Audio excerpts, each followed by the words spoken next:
New Yorkers hate the subway. People that aren't New Yorkers have some odd infatuation with the subway that New Yorkers will just never understand. New Yorkers see the subway as just a hole of piss, feces, jizz, blood, hookers, and naked homeless people. That's what we see it as. Apparently everybody else in the world sees it as some kind of tourist attraction. Every New Yorker has about 1,000 subway stories, and every single one of them makes them want to get a prostate exam after it. One time I was on the subway and it was around Chinese New Year time. So you know how on Chinese New Year, Chinese people just start handing out red envelopes? This was what this guy was doing. He got on the train with like a sack of just red envelopes, like Chinese Santa, and he did not speak a lick of English. He would just hand you the envelope, say something in Chinese, maybe a prayer, and then just go on to the next guy. So everyone's just sitting there like, score, free money. I open my card and there's no money in it. And then like 5 minutes later,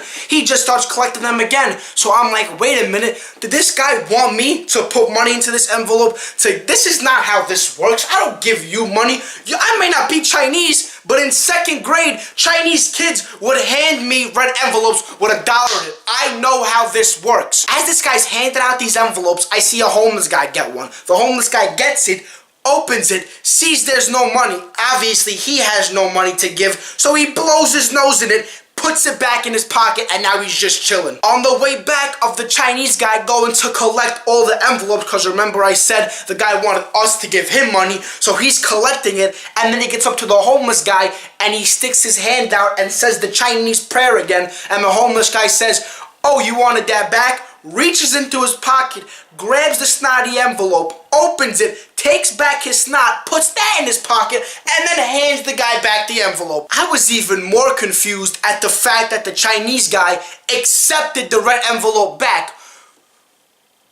Why would you take back a homeless snotty red envelope? I don't understand that. This other time I'm on the train and this homeless guy is just sitting right by the train door. And every time the train doors would open, he would ask people for money. Now about 98% of people in New York, when a homeless guy says something or a homeless guy is there, they just don't see him. Like as if he's invincible, they just don't see him. They just keep on going about their day.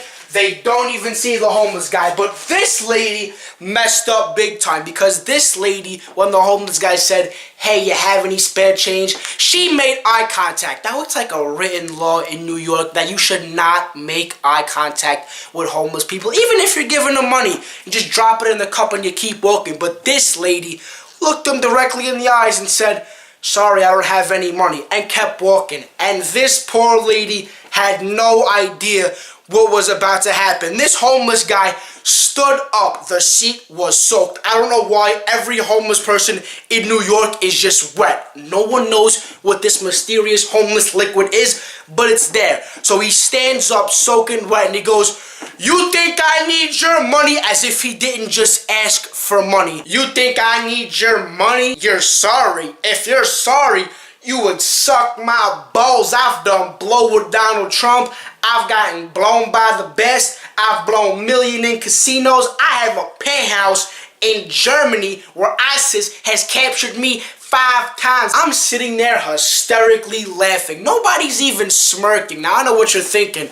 This homeless guy just said to this lady to suck his balls. Listen, if you live in New York and you cannot take a homeless guy telling you to suck his balls, you're not gonna survive. That lady did not take it personal. Now, this homeless guy leaves the train car, but then comes back like 2 stops later, and his seat is already taken by somebody who gives very little about their health and hygiene to sit in that soaked mystery homeless seat. And the homeless guy was pretty pissed about that. He walks up to the person in his seat and says, "Excuse me, sir, you're in my seat." The guy had headphones in, but obviously he heard him. He was screaming at the top of his lungs, but he didn't budge. The homeless guy, on the other hand, is ready to enter the Royal Rumble at this point. But you're never really too sure what a homeless person's gonna do or say. So he looks this guy in the eyes and says, well, he doesn't look him in the eyes because the guy's looking down, but he looks where his eyes would be as if he was looking up, and he says, "Sir, if you don't get up, I'm gonna pimp slap you."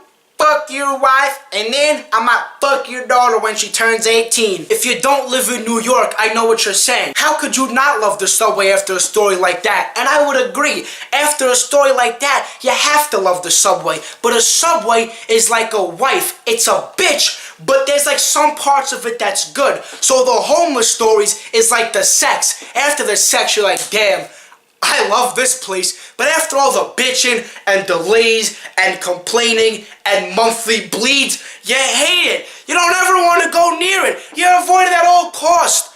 Ha! Thanks for watching. The video's over. Come back next video.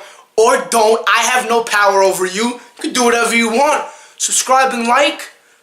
I'm out. See you later, man.